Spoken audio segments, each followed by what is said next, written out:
너무 떨려서 숨이 막혀. 엄마가 세상을 떠난 뒤 우리 집에는 한 통의 편지와 냄새만 남았습니다.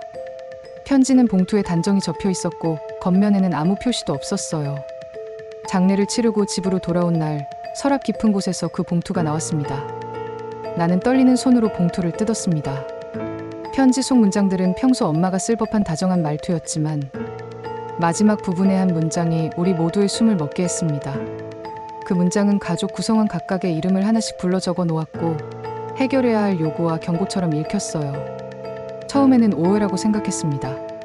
그러나 편지에 적힌 내용은 단순한 유언이 아니었습니다. 그것은 오래전에 일어난 공장 사고와 그 후속 처리의 불공정성을 지목하고 있었고 우리가 미처 몰랐던 선택과 희생에 관한 고백이었습니다.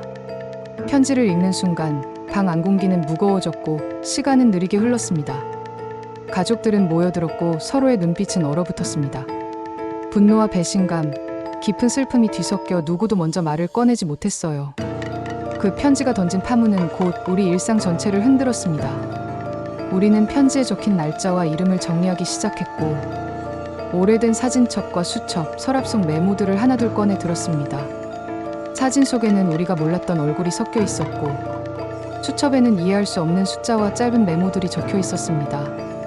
처음에는 작은 오타나 잘못된 날짜라고 믿고 싶었지만 단서들은 서서히 연결되기 시작했습니다. 나는 그 밤 잠을 이루지 못했습니다. 편지의 문장들이 머릿속에서 계속 맴돌았고 엄마의 평소 행동들이 다른 의미로 읽히기 시작했어요. 엄마가 왜 그 편지를 남겼는지, 그녀가 바랐던 것이 무엇인지 끊임없이 질문했습니다. 우리는 다음 날 아침부터 움직였습니다. 첫 단서는 사진첩이었어요. 사진첩에는 손글씨로 적힌 날짜와 장소, 때로는 짧은 메모가 남아 있었고 그중 한 장이 우리를 새로운 방향으로 이끌었습니다.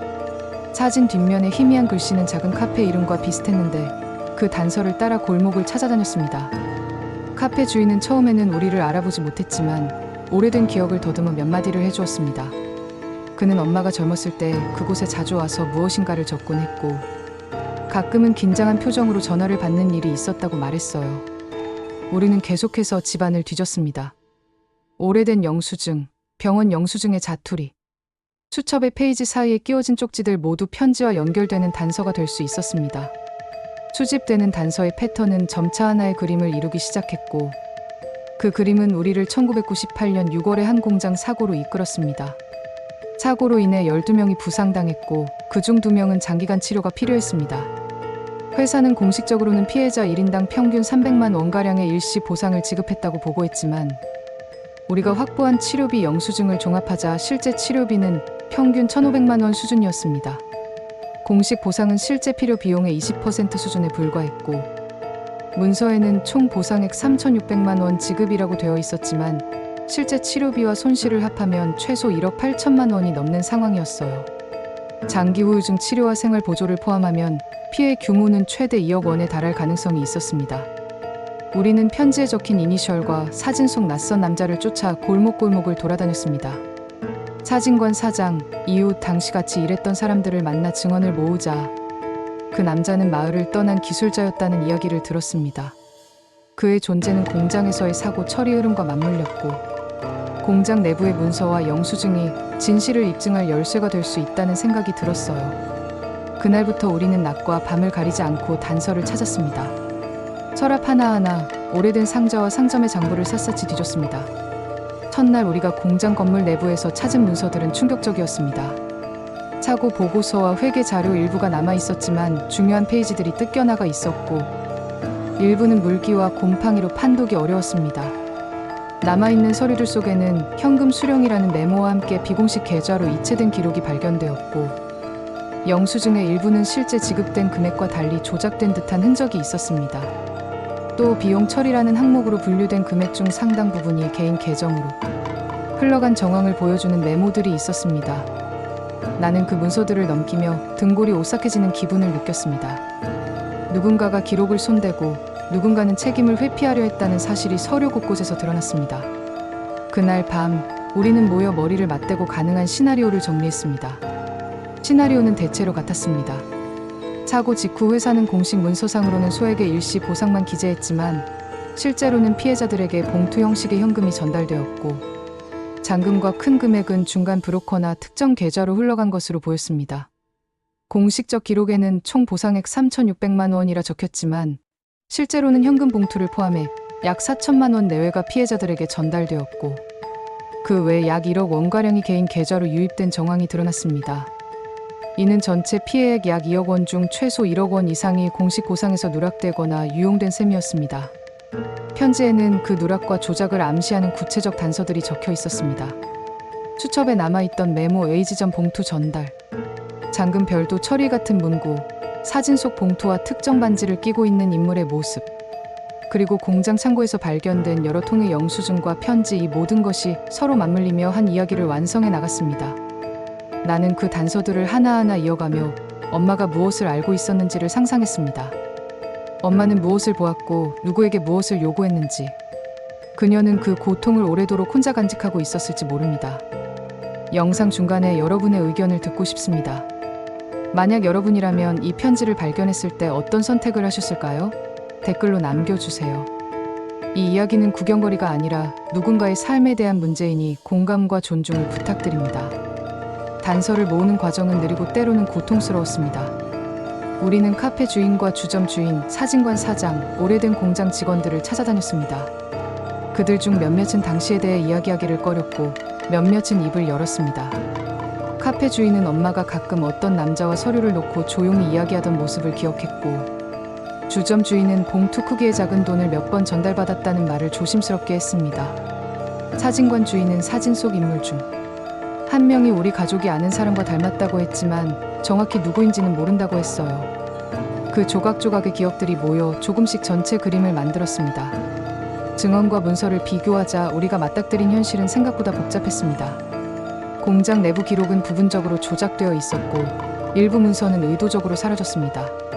그중 몇몇 문서에서는 서명이 의심스럽게 반복되거나 말자가 맞지 않는 부분이 발견되었고 영수증의 잉크 유형이 서로 달라 시간적으로 맞지 않는 흔적도 있었습니다. 우리는 필적과 잉크의 차이를 전문기관에 의뢰하려 했지만 당시 문서의 훼손 정도 때문에 확정적 판정을 얻기 어려웠습니다. 그러던 중 우리는 결정적 단서를 하나 발견했습니다. 공장 창고 안에서 발견한 한 통의 편지 더미 중 하나에 A씨에게 200만 원 전달 완료 봉투라고 적힌 메모가 있었고, 또 다른 메모에는 잔금 별도 처리 계좌 55XXXX라는 식의 표시가 있었습니다. 그 계좌의 일부 숫자는 편지 속 이니셜과 연결되어 있었고, 우리는 그 계좌를 추적할 단서를 더 모으기 시작했습니다. 누군가가 긴급히 서류를 정리해 감춰둔 흔적이 역력했고, 그 정리의 손길은 의도적이라는 생각을 지우기 어려웠습니다. 저 안의 공기는 점점 더 무거워졌습니다. 우리는 편지가 지목한 이름들 사이에서 서로를 의심하기 시작했고 가족 내부의 균열이 심해졌어요. 어떤 이는 바로 고소를 진행하자고 주장했고 어떤 이는 조용히 해결하자고 했습니다. 논쟁은 날카로웠고 서로의 상처를 건드렸습니다. 그중 한 사람은 과거 사건과 관련된 일을 어느 정도 알고 있었다는 듯한 말투로 그때 우리도 속았다라고 말했습니다. 그 말은 또 다른 질문을 낳았습니다. 우리도 피해자였을까? 아니면 가해의 일부였을까? 우리는 법적 조언을 구하기로 했습니다. 변호사와 상담해보니 증거의 일부가 훼손되어 있어 입증이 어려울 수 있지만 새로 확보한 사진과 메모, 주점 주인의 진술을 결합하면 고소장이 받아들여질 가능성이 있다는 판단이었습니다. 변호사는 특히 현금 봉투 정황과 계좌 흐름을 확인할 수 있는 추가 자료가 필요하다고 말했습니다. 우리는 그날 밤 몹시 피곤했지만 각자 맡은 역할을 정해 다음 단서를 찾기로 했습니다. 다음 날 나는 공장 주변을 더 자세히 살피기로 결심했습니다. 공장 뒤편에 폐쇄된 창고 몇 곳을 찾아다니며 바닥에 떨어진 영수증 조각, 기계 부품 조각들을 뒤적였어요. 어느 창고 한 구석에서 발견한 상자 속에는 당시 작업자들이 찍은 듯한 사진들이 여러 장 들어 있었고 그중 한 사진에는 어떤 남성이 두 손에 봉투를 들고 서 있는 모습이 찍혀 있었습니다. 봉투 위에는 희미하게 숫자 자국이 남아 있었고 사진 속 인물의 손목에는 당시 특정 조직에서 사용하던 반지가 끼어 있었습니다. 그 반지는 나중에 우리 가족의 누군가가 물려받은 것으로 확인되었습니다. 그 발견은 집으로 돌아와 가족들에게 큰 파장을 일으켰습니다. 우리는 서로를 바라보았고 각자의 얼굴에서 놀라움과 두려움, 당혹감을 읽을 수 있었습니다. 그때 어느 한 사람이 문득 떠올린 질문은 우리 모두를 멈추게 했습니다. 우리는 이걸 어떻게 처리해야 하지? 그 질문 앞에서 우리는 잠시 말을 잃었습니다. 사실을 밝히는 것이 해답일 수도 있지만 동시에 가족의 명예와 일상의 안전을 위협할 수도 있었습니다. 그러나 우리가 선택한 길은 진실을 향해 가는 것이었습니다. 피해자들의 고통이 우리 가족의 치부를 숨기기 위한 이유가 될 수는 없다고 느꼈습니다. 우리는 변호사의 도움을 받아 고소장을 준비했고 가능한 한 신중히 증거를 정리해 제출하기로 했어요. 그 과정에서 우리는 서로에게 솔직하게 말하기 시작했고 어떤 이는 자신의 역할을 일부 인정하기도 했습니다. 그 인정은 하나의 징검다리였지만 동시에 상처를 더 깊게 긁어냈습니다. 사건이 법적 절차로 넘어가기 전 우리는 마지막으로 한 번 더 단서를 확인하기 위해 공장 창고를 찾았습니다. 그곳에서 우리는 추가로 몇 통의 영수증과 메모, 그리고 당시 보상 내역을 기록한 것으로 보이는 작은 노트를 찾았습니다. 노트에는 각 피해자에게 지급된 것으로 보이는 금액과 전달 방식이 구분되어 있었고 일부 항목에는 봉투, 잔금, 별도 같은 문구가 반복되어 있었습니다. 우리는 그 자료들을 스캔하고 복사해 변호사에게 전달했습니다. 준비는 끝났고 이제 재판을 기다리는 일만 남았습니다. 공장 내부에 들어섰을 때 나는 어린 시절의 기억과 현재의 현실이 섞여 숨이 막혔습니다. 폐허의 공기는 오래된 기계와 녹슨 철의 냄새가 뒤섞여 있었고 발밑에 먼지는 과거의 시간을 일깨웠어요. 손전등 불빛이 닿는 곳마다 종이 조각들이 부서진 기억처럼 흩어져 있었고 페이지를 들춰볼 때마다 내 가슴은 더 조여왔습니다. 서랍을 열자 손끝에 닿은 서류의 가장자리는 축축했고 잉크는 번져 있었습니다. 어떤 페이지는 시간이 지나는 동안 뜯겨나가 있었고 어떤 페이지는 누군가 고의로 훼손했을 가능성을 암시했어요. 문서 중 한 장에서 나는 현금 수령이라는 작은 메모를 발견했습니다. 그 문구는 내 안에서 예상치 못한 반응을 불러일으켰고 나는 그 메모를 손가락 끝으로 여러 번 더듬었습니다. 현금, 봉투라는 단어가 반복적으로 적힌 노트는 내게 칼날처럼 느껴졌습니다. 누군가는 그 상처를 숨기기 위해 서류를 편집했고 그 손길의 흔적이 이 문서들에 남아 있었어요. 사진 속 웃음은 이제 전혀 달라 보였습니다. 환하게 웃던 얼굴 뒤로 어렴풋한 그림자가 드리워져 있었고 나는 그 그림자가 누구의 것인지 묻고 싶었지만 말문이 막혔습니다. 우리는 공장을 빠져나와 증거들을 다시 정리했습니다. 상자 하나하나를 펼칠 때마다 엄마의 필체와 닮은 글씨가 보였고 나는 그 필체를 손가락으로 더듬으며 그녀의 감정을 떠올렸습니다. 편지에 적힌 작은 이니셜 하나가 이어지고 그 이니셜은 결국 한 사람의 이름으로 연결되었어요. 그 이름은 우리 가족의 누구와도 직접적으로 일치하지 않았지만 그 사람이 우리 삶에 개입한 흔적은 분명했습니다. 집으로 돌아오는 길, 나는 주머니 속에서 주점 주인이 건넨 사진의 모서리를 만지작거리며 계속 생각했습니다. 사진 속에서 눈에 띄는 것은 남자의 손에 들린 봉투와 손목에 끼어진 반지였어요. 그 반지는 결국 우리 가족 중 한 사람이 물려받은 것으로 확인되었고 그 사실은 우리 안에 새로운 의심을 불러일으켰습니다. 우리는 밤새 자료를 정리했고 각자 맡은 일들을 분담해 추가 증거를 찾기 시작했습니다. 증거가 쌓여갈수록 내면의 갈등은 커졌습니다.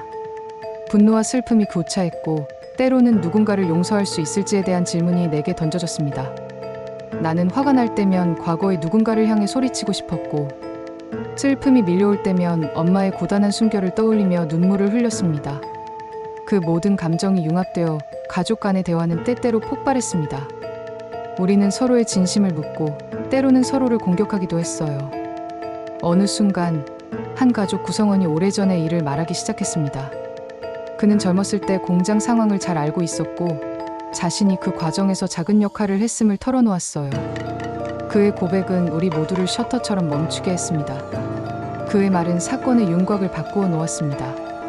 그는 당시 공장 내부에서 일어난 일들 누군가가 보상을 적게 보고하려고 서류를 편집했고 일부 금액은 현금 봉투와 비공식 계좌로 분배되었다는 사실을 말했다. 그의 목소리는 떨렸고 말끝마다 숨이 막혔습니다. 그때 우리는 어쩔 수 없었어요. 밥벌이였고 힘이 없었어요. 라는 그의 말은 우리에게 당시 상황의 압박을 이해하게 했지만 동시에 배신감도 남겼습니다. 우리는 그 고백을 바탕으로 남은 증거를 재정리했고 몇몇 현금 전달 흔적과 계좌 흐름을 재확인했습니다. 변호사는 그 고백과 물리적 증거들을 조합하면 법적 절차에서 유리한 고지를 점할 수 있다고 조언했습니다.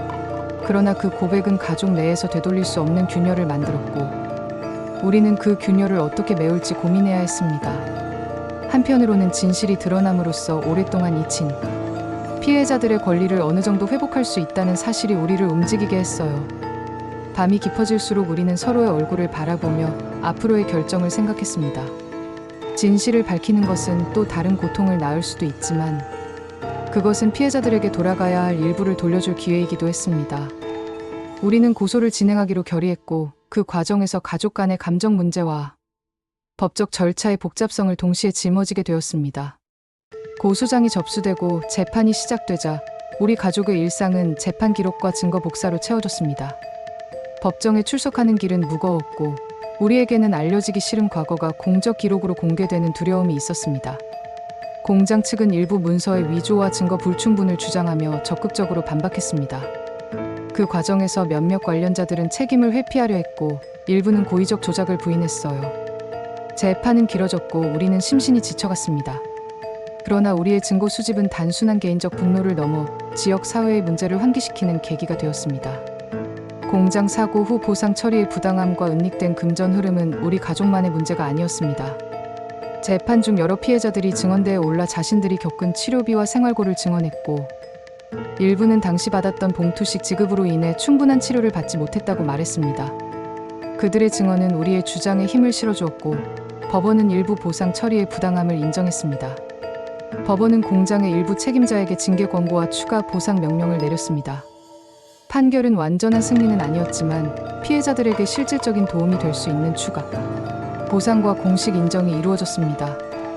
우리는 그 결과를 보며 복잡한 감정에 휩싸였습니다. 기쁨과 안도감이 있었지만 오랜 시간 쌓였던 배신감과 상처는 쉽게 아물지 않았습니다. 몇몇 가족 구성원은 법정에서의 공개와 소문으로 인해 다시 마음의 문을 닫기도 했어요. 재판 과정에서 드러난 사실들은 지역 사회에 파장을 일으켰습니다. 관련 기관에서 재조사를 약속했고 일부 절차 개선 논의가 시작되었으며 공장 안전관리에 대한 관심이 높아졌습니다. 우리의 싸움이 단지 개인적인 복수나 폭로가 아닌 공정과 제도 개선으로 이어지는 모습을 보며 우리는 작은 위안을 얻었습니다. 하지만 법적 승소가 모든 것을 해결해 주지는 않았습니다. 재판에서 드러난 진실은 가족 내 오래된 상처를 도려냈고 그 상처를 봉합하는 일은 여전히 남아 있었습니다. 우리는 서로에게 책임을 묻기도 했고 때로는 상대의 처지를 이해하려 노력하기도 했습니다. 일부는 공개 과정에서 받은 상처로 상담을 받기 시작했고 어떤 이는 오히려 더욱 침잠해 있었습니다. 저는 가족들이 각자의 방식으로 상처와 마주하는 모습을 보며 안타까움과 연민을 느꼈습니다. 결국 우리는 법적 절차와 동시에 치유의 과정을 병행하기로 했습니다. 주기적으로 모여 각자의 감정을 나누고 작은 약속을 정해 지키려 노력했습니다. 몇몇 일상적인 행동 함께 식사하기, 서로의 안부를 자주 묻기가 회복의 밑거름이 되었습니다. 시간이 지나며 일부 관계는 서서히 회복되었고 어떤 관계는 회복이 더뎠습니다. 그럼에도 불구하고 우리는 서로의 존재를 부정하지 않기로 합의했고 엄마가 남긴 편지의 의미를 다시 생각하기 시작했습니다. 엄마는 아마도 우리가 진실을 마주하길 바랐고 그 진실이 장기적으로는 더 나은 선택과 책임을 불러오길 원했을지도 모릅니다. 재판이 끝난 뒤에도 우리 가족의 삶은 이전과 같지 않았습니다. 주민들의 반응은 다양했어요. 어떤 분들은 우리를 응원했고 어떤 분들은 과거의 일을 들춰냈다며 비난하기도 했습니다. 그런 시선들은 때로 우리 상처를 다시 건드렸지만 동시에 이 문제가 개인적 불행을 넘어서 공동체의 문제라는 사실을 일깨워주기도 했습니다. 공장 하나의 잘못된 관행이 얼마나 많은 사람의 삶을 흔들었는지를 저는 직접 느꼈습니다. 법원 판결은 부분적인 선거였지만 의미가 있었습니다. 모든 책임자가 처벌받지는 않았지만 일부 부당 처리가 공식적으로 인정되어 추가 보상과 내부 징계 권고가 내려졌어요. 특히 장기 치료가 필요한 피해자들에게는 실질적인 도움이 돌아가기 시작했고 관련 기관들은 재조사를 약속했습니다. 우리 가족이 끈질기게 문제를 제기한 결과 제도 개선 논의가 촉발된 것은 위안이 되었습니다. 가족 내부의 회복은 더디고 어려운 과정이었습니다. 사과와 용서의 과정은 시간이 걸렸고 우리는 서로의 속도를 존중하며 기다렸습니다. 일상의 작은 약속과 행동이 회복의 시작이 되었고 치료와 상담을 병행한 사람들도 있었습니다. 우리는 완전한 회복을 기대하기보다 작은 변화들을 소중히 여기기로 했습니다. 이번 일을 통해 제가 얻은 교훈은 분명합니다. 과거의 문제를 덮어두면 언젠가는 더 큰 문제가 되어 돌아온다는 것. 진실을 밝히는 일은 고통을 수반하지만 장기적으로는 공정과 정의를 위한 첫걸음이라는 것. 그리고 가족은 완전 무결하지 않지만 서로를 지키려는 의지와 책임감이 있다면 회복의 가능성은 있다는 점입니다. 엄마의 편지는 고통스러웠지만 우리에게 진실을 마주할 용기를 주었고, 그 용기는 가족과 공동체를 조금씩 변화시키는 힘이 되었습니다. 사건 이후 우리는 지역 피해자 지원 모임에 참여하며 경험을 공유했고, 제도 개선을 위해 목소리를 냈습니다. 작은 자료집을 만들어 피해자들이 어디서 도움을 받을 수 있는지 안내했고, 관련 기관과의 연결을 시도했습니다. 그런 활동들은 우리 가족에게 치유의 일부가 되었고, 때론 새로운 관계와 연대를 만들어 주었습니다. 마지막으로 여러분께 부탁드립니다. 만약 여러분의 가족이나 주변에서 비슷한 문제가 발생했다면 먼저 증거를 체계적으로 정리하시고 전문가의 도움을 받으시길 권합니다. 진실을 밝히는 과정에서 상처받을 사람들을 배려하는 소통을 잊지 마시고, 용서와 회복에는 시간이 필요하다는 것을 기억하세요. 혼자서 모든 것을 짊어지려 하지 말고 주변의 도움과 연대를 구하세요. 여러분의 생각을 듣고 싶습니다. 만약 여러분이라면 이 편지를 발견했을 때 어떤 선택을 하셨을까요? 댓글로 경험이나 생각을 나눠주세요. 여러분의 이야기는 비슷한 상황에 처한 이들에게 큰 도움이 됩니다. 이 영상이 도움이 되었다면 좋아요와 구독을 눌러주세요. 앞으로도 가족과 공동체의 이야기를 계속 전해드리겠습니다. 감사의 말. 이 영상은 한 가족의 상처와 치유 과정을 바탕으로 구성된 이야기입니다. 특정 인물, 장소, 사건을 지칭하지 않으며 현실의 유사 사례는 존재할 수 있습니다. 도움이 필요하신 분들은 지역 사회복지기관이나 법률상담 창구에 문의해 주세요. 편지 한 통이 우리를 흔들었고, 그 흔들림은 결국 우리를 바꿨습니다. 진실을 마주하는 일은 고통스럽지만 그로 인해 우리는 조금 더 단단해졌습니다. 오늘의 이야기는 여기까지입니다. 또 다른 사연으로 찾아뵙겠습니다. 감사합니다.